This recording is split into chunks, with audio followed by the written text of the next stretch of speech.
Hello, everyone, and welcome to Film Independent Presents, our year-round screening and Q&A series, now virtual. I'm Brian Sheehan from Film Independent. First off, I'd like to thank our loyal supporters, our lead sponsor, the Hollywood Foreign Press Association, and our screening partner, Vision Media. If you have a question, use the Q&A button at the bottom of your screen, and hopefully we can get to it towards the end of our session. Today, we have a very special guest moderator in Josh Safdie to talk all about Spaceship Earth with Matt Wolf. Thanks so much. And without further ado, I will let Josh and Matt take it from here. Thank you. This is the first time I'm doing something remotely like this, pun intended. Yeah, I'm very, when Matt asked me if I was interested in hosting this conversation, it felt like just let's open the door to natural ongoing conversation over the years.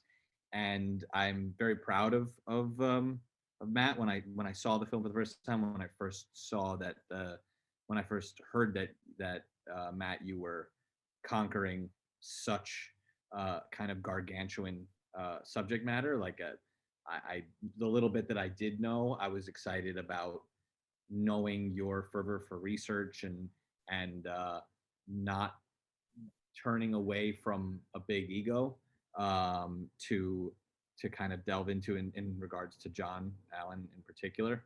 I was very excited to see you tackle the subject matter because honestly, Pauly Shore wasn't really sufficient enough for me to kind of get hit the spot. Yeah, he didn't hit the spot. But I was so curious because I had also heard a little bit about some of their vast archive and the collective in general. A lot of people discuss, a lot of people talk about the counterculture movement in general, and not a lot of people really understand or think about how organized and how capitalistic it could have been, and all of these topics. And I was curious to see how you were going to weave them through the subjects themselves. So I guess I want to start by asking the most obvious question, which is how did this come to you? Because this is kind of like, subject matter that's like gold when it falls into your lap. And B, how, when it did come to you, as I know, as a fiction filmmaker who's making one documentary, gaining the trust of someone in particular like John Allen, who I can imagine was very, very suspicious of his own portrayal, how you mined let's call it the pre-production, which was something that I imagine most documentarians have to handle, which is gaining the trust of the subject, how you did that, and how you were able to kind of operate within the community of people there, and then get who came on board first and who was the first domino and whatnot. Yeah, I mean, that I think is one of the biggest parts of my job is like the initial love letter and then building the relationship out of that. So you wrote like an initial love letter. Oh, I write many love letters every year, and we see who responds to me. But I didn't know about Biosphere 2, and I do, most of my film ideas come from research. Most of it's on the internet, and I came across an image of these 8 people in bright red jumpsuits standing in front of a glowing glass pyramid. Mm-hmm. And I thought it was actually a still from a science fiction film, and quickly realized it was real. And, I make films that are largely about hidden histories or people who have been forgotten or overlooked or kind of, hidden in plain sight. And so when I discovered that all of these people, for the most part, were alive, I was really determined to tell their story. And I thought this would be prescient because it is, in a lot of ways, a metaphor for the kind of consequences of catastrophic climate change, but it became kind of hyper prescient in an unexpected way when the film was released. But I also make films that are largely comprised of archive, and I did not know that there was this enormous archive associated with the group. But I did learn quickly that many people over the past decades have tried to make this film, and there was a lot of political complexity and access issues around that. And so I kind of connected with one of the Biospherians, Linda, very early. But I connected with the group called the Synergists, who conceived of Biosphere 2 first. And John Allen is sort of the leader or figurehead of that group. And he's an older guy. He's 90, in his early 90s. So, you know, there's an expiration date for telling this story with him involved. And he was this mercurial and complicated kind of figure in the story. And so when I went to go visit them after writing my love letters, I went to their ranch in New Mexico and was brought into this closet that had thousands of 16 millimeter films and analog videotapes and thousands of images. And, you know, I was really, you know, obviously determined to make the film at that point, because it's like this, it's a very unusual trifecta to have a story that like is kind of faded from collective memory, living subjects who are going to be willing to tell their story, and then archival footage. And I think like with this film, there's so much archival that in a way people can take it for granted.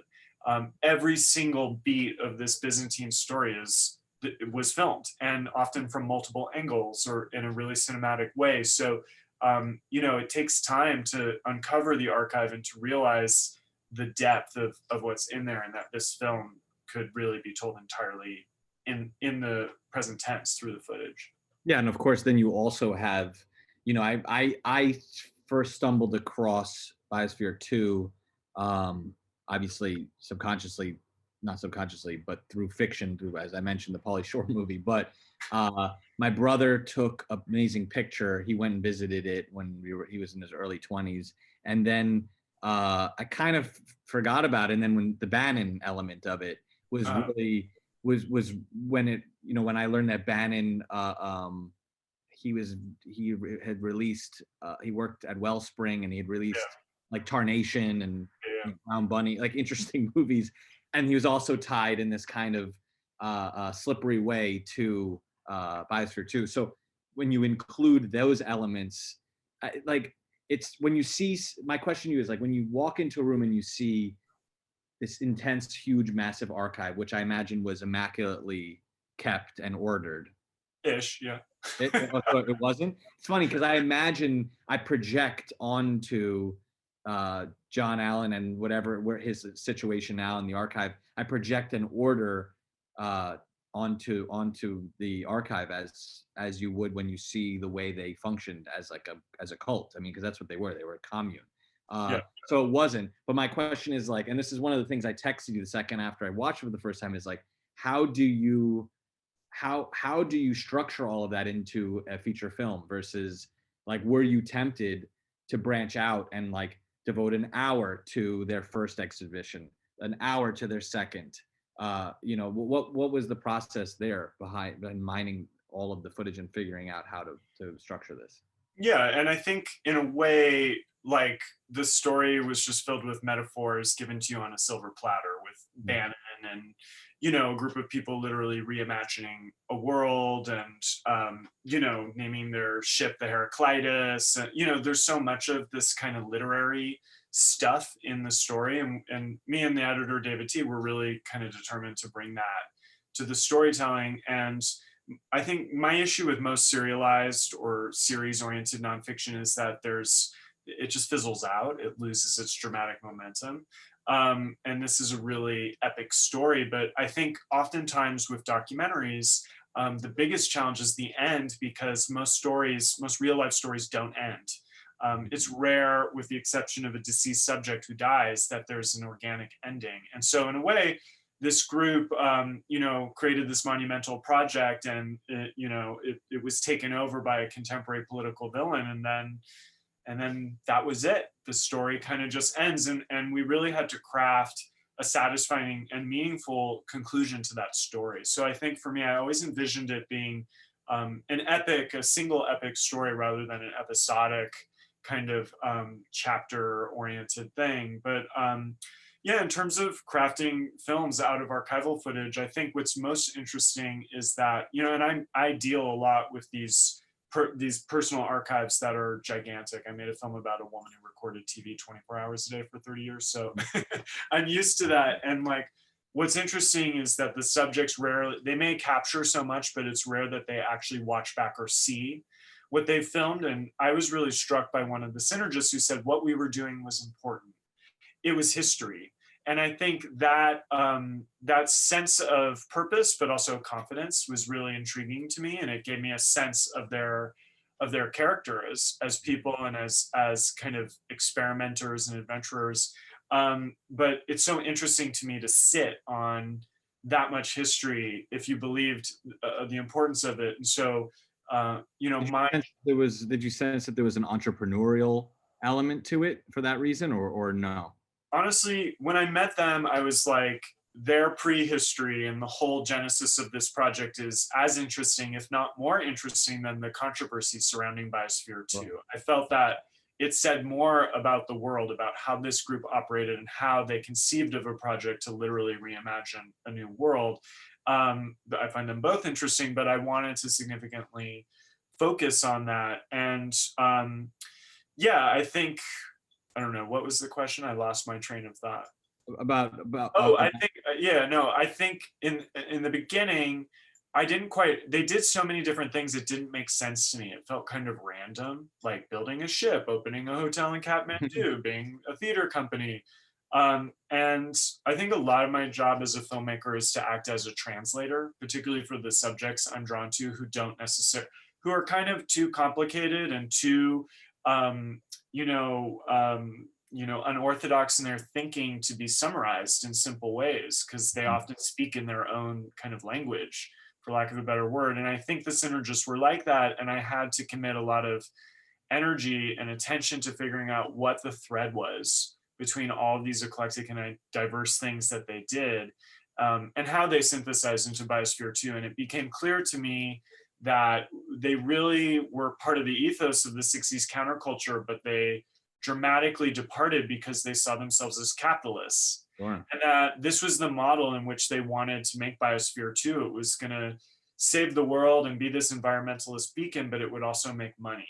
And I Mhm. think that's part of the cautionary tale of the film, is that often we want these things, or some people want these things to go together, but they're not really the best bedfellows.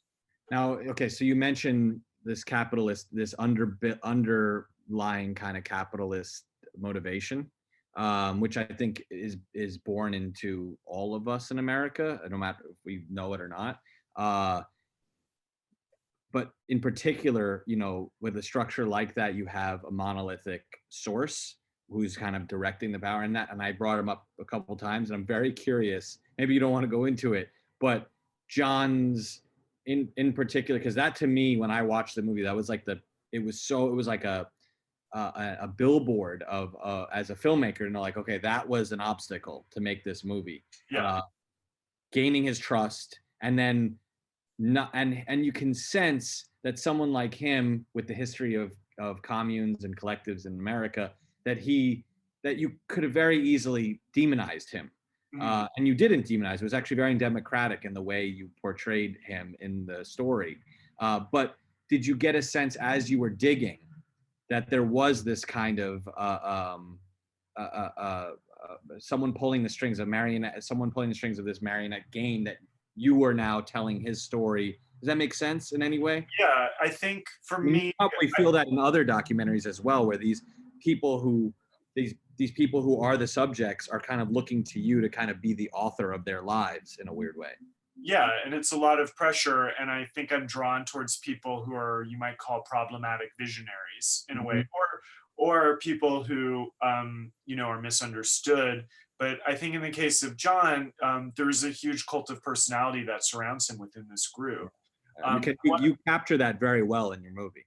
Yeah, and I also found him to be a kind of baffling figure myself. He speaks in really kind of inaccessible rhetoric that's highly philosophical, and he often, as you ask him a question, tries to deconstruct the individual words. If you would say the word utopia to him, he would get into a whole, etymological deconstruction of what you're talking about as a way to kind of dodge direct question asking.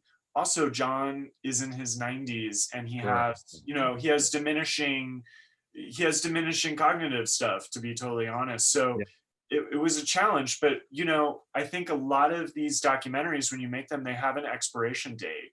I was pursuing a film earlier this year, and at the end of the day, I said, not enough of the key subjects are alive. So, in terms of this group who really believed they were creating history and who were strongly rebuked by the media, with John being the central target of that, I recognize that there is a limited time to capture his story.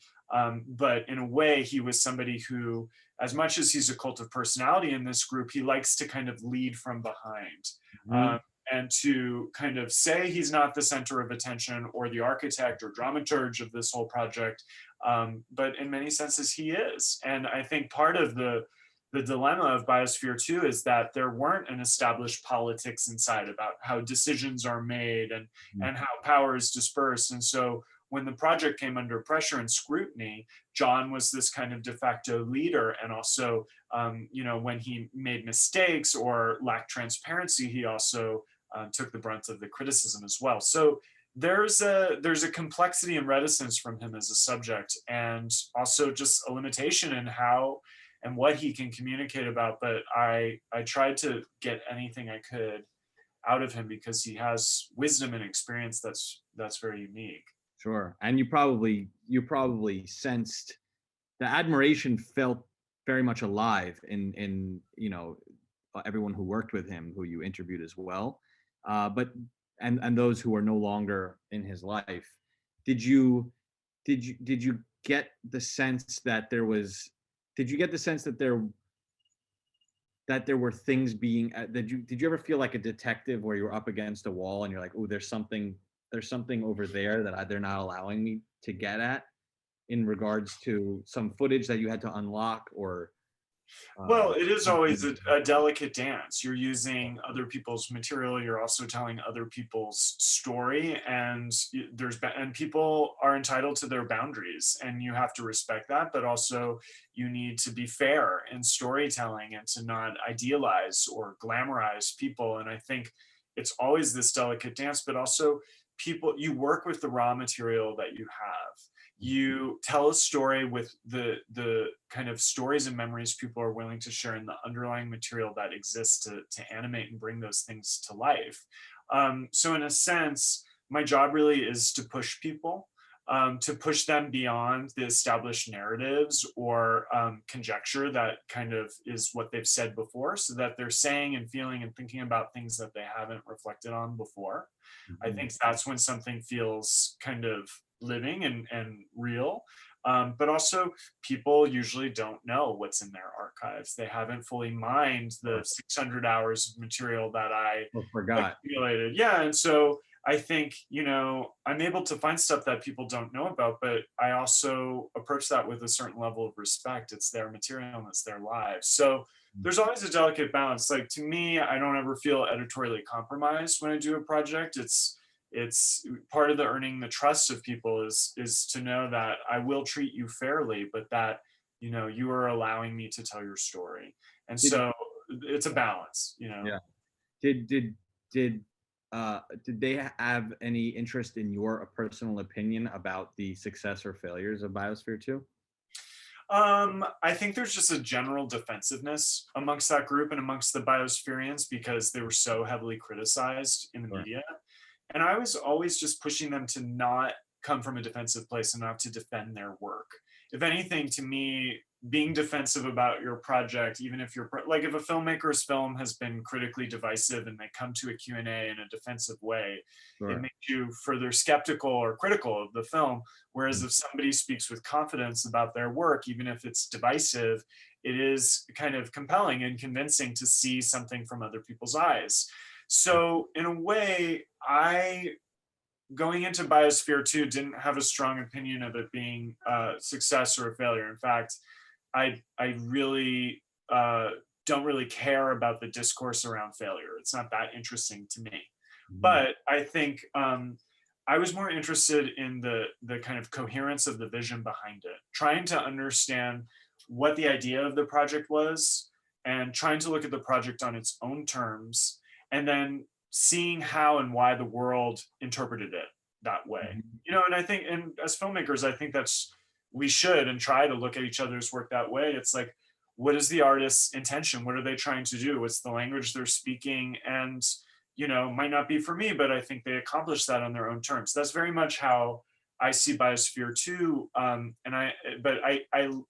I don't really aim to make super inspirational films. It's not really my personality. Mhm. But I increasingly am realizing after a number of films, I I have to find I have to kind of fall in love with the subject matter and the subject as well for me to be intellectually and emotionally engaged in the process. I'm not really interested in making films about people or things that I dislike, or that I am entirely skeptical of. I definitely come to things affectionately, and so given the level of commitment and energy I put into the project, I came to really believe in Biosphere 2, but also to find inspiration in the model in which these people live their lives, which is to create an alternative family and to really embrace this model of small groups to accomplish unprecedented things.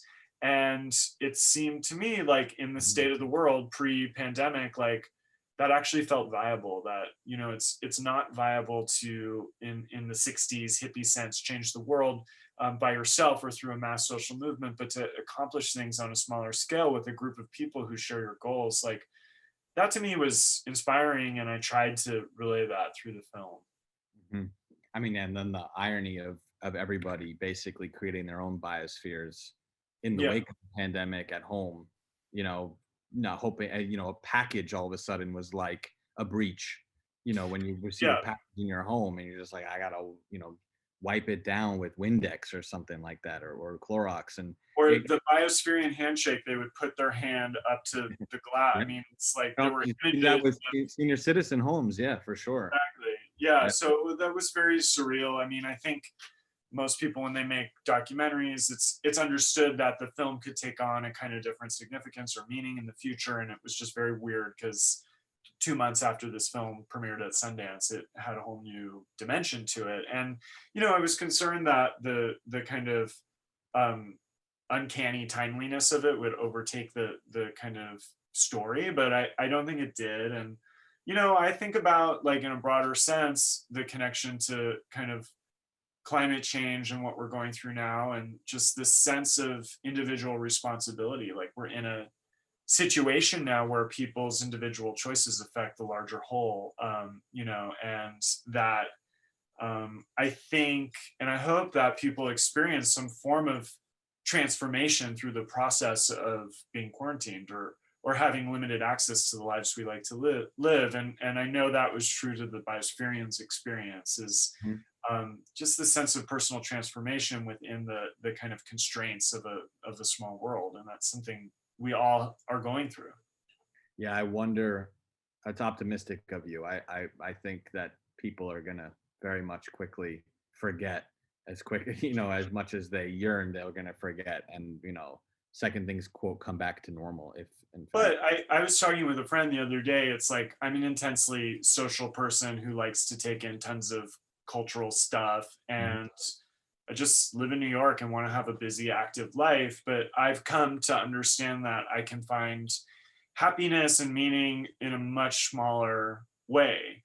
And, it will be the roaring 20s after, and I intend to, like, live a hedonistic life to a certain extent. But I also know that I don't that there's a model in which I can live in a really small, modest way in which I'm happy. And I think a lot of people have a different relationship to nature. I mean, I am craving nature right now. So I do think, like, even though people, I think, will return to a kind of narcissistic self-preservation, Mhm. that it is inevitable that our, like, what makes us happy will shift through the way we've normalized and adapted to the circumstances of the moment.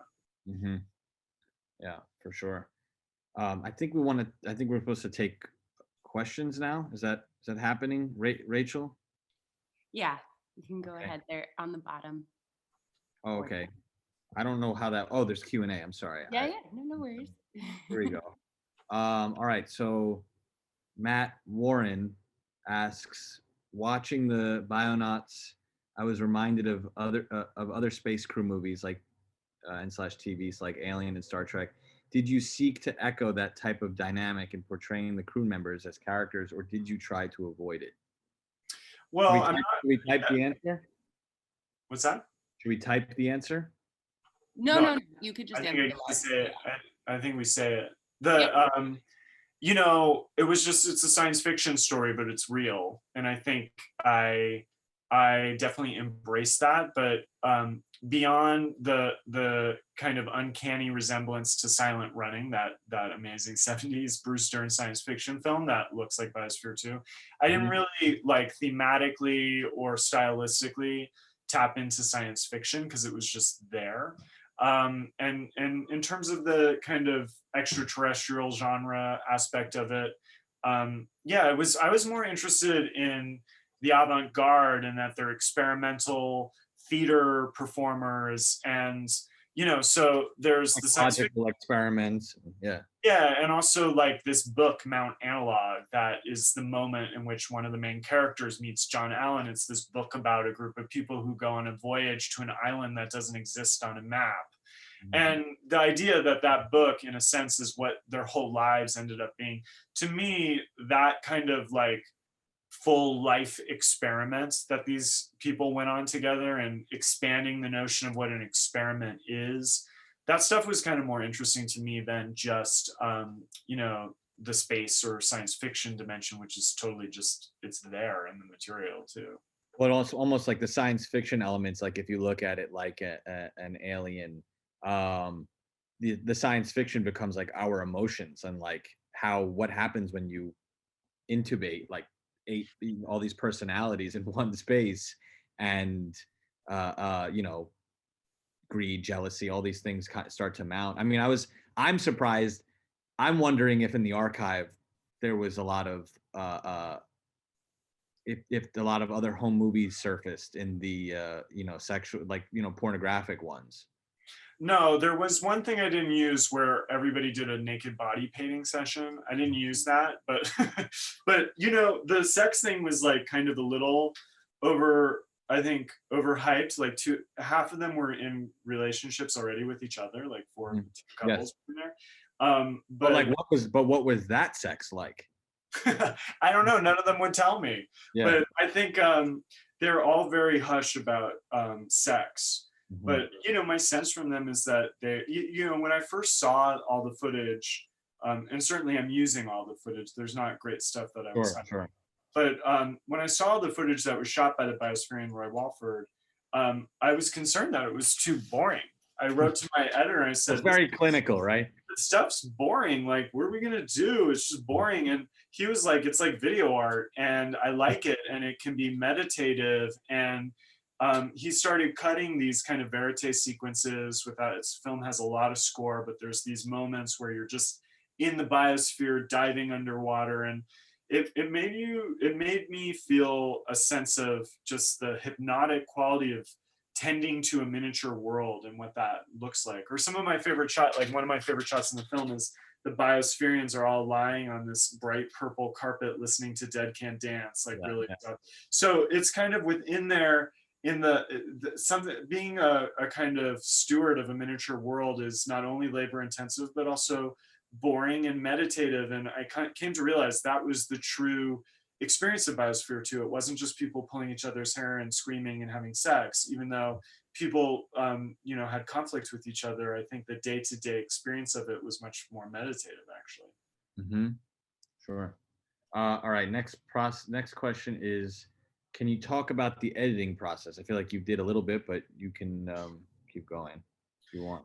Yeah, I mean, I go into an edit with a pretty clear idea of story in mind and develop a pretty rigorous process to organize all the archival footage by topics. And I had an amazing team on this film, two story producers slash archival producers, an associate editor, and our editor, and everybody became hyper literate in all of the footage. And you know, the story producers, Amy Salsich and Brian Becker, created greatest hits out of all the topics from the archival footage, and I screened greatest hits. They put markers on all of our characters so we could find those characters. And one of the biggest things I do in my job is I prep all the interviews of an entire film at once. It takes me about 3 or 4 weeks. And it's like writing a script. I'm really mapping out what everybody will cover, trying to set up contrasting points of view, just making sure I have, as a fiction filmmaker, would be concerned with, the coverage to tell the story and the material necessary to dramatize people as individuals. But I would say so going into an edit, there's a lot of stuff that's kind of pre-organized, you could say. But I think the biggest challenge with this film, besides having to craft an ending to a story that ends abruptly, is I usually work with a really small cast of characters in a portrait of a central subject. And for this film, it's really like, it's a much bigger cast of characters than I typically work with. And it's really about two networks of individuals, the synergists and the biospherians. And I want you to watch the film and recognize and feel like you know who these people are who are speaking to you, have background and a sense of their personality and point of view. Because I hate when documentaries just have information being relayed. So, to actually establish and create a network of all these individuals so that they were recognizable characters, I would say that was the hardest part of the story, beyond the kind of epic scope of and twists and turns of the narrative. Mm-hmm. Did you have a full understanding as to what footage you were going to be using from the archive before you did your interviews? Yeah, so that process of screening material, the story producers are like pulling stuff for me to see before I shoot my interviews so that I can set stuff up.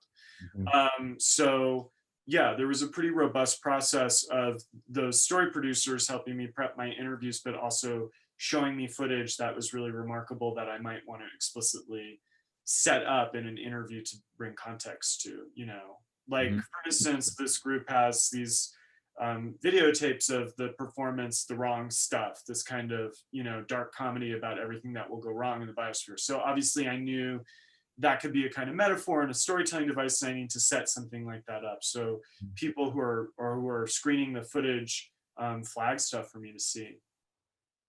Great.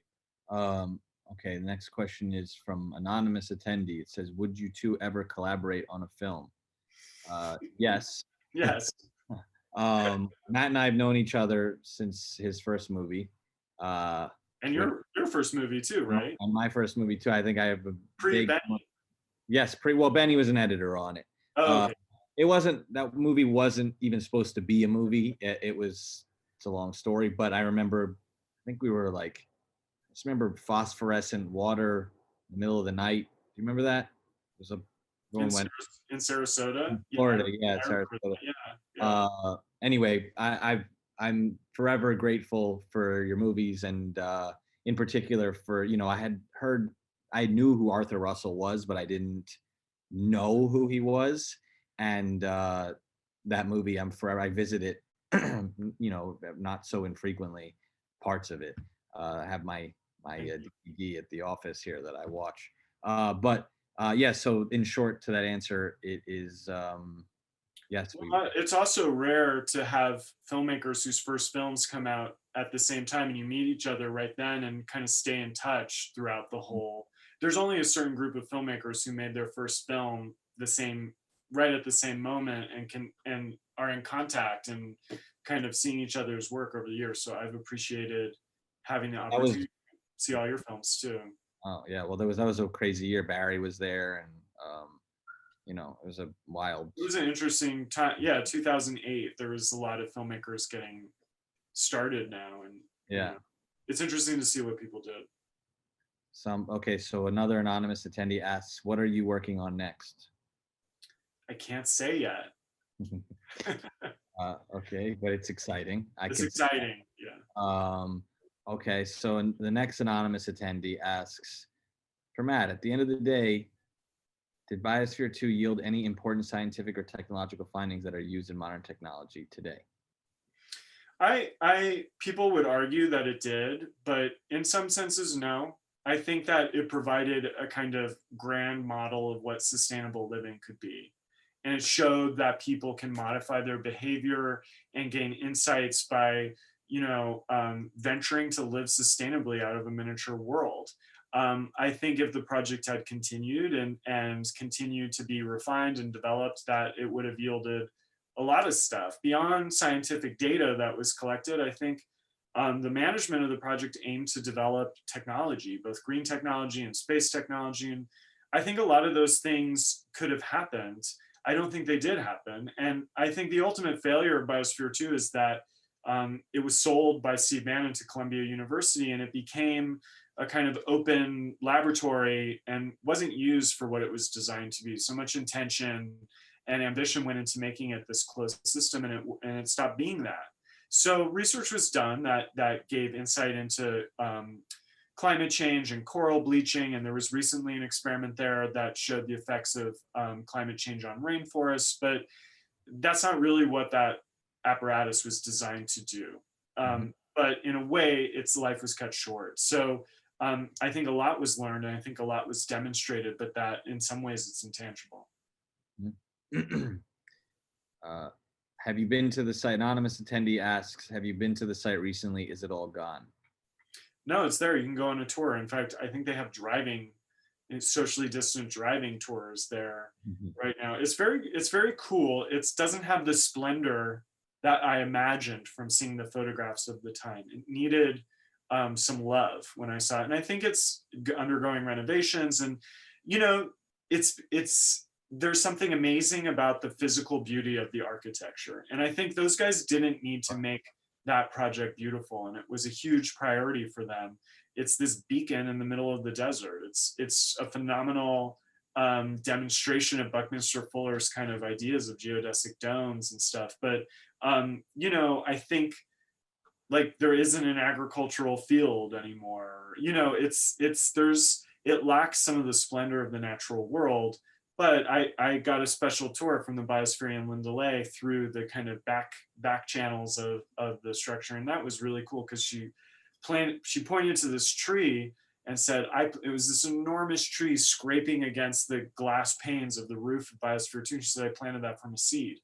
And I used to walk around, tiptoeing around so I wouldn't kill any of the seedling plants that I planted. And I'm not very hippy dippy or much of an environmentalist. I'm more of an environmentalist after making this film, but I was like, that's very profound to see an enormous tree and to know that to have seen its full life. And I think for the people who created Biosphere 2 and lived inside of it, that sense of stewardship and that sense of responsibility for every natural element which they gathered from around the world, I mean, it's very profound. And I think if we all had that kind of connection to the natural world, it would be we'd live in a very different society. Yeah, it's fine. The whole return to earth movement, there is an argument that there's like an intense narcissism involved in it, which is like, I did that, you know what I mean? And it does, but so what? The general product, the end game, that product of that is something better for the world. Well, and the whole back to earth, the back to the land movement of the 60s really evolved into cyberculture.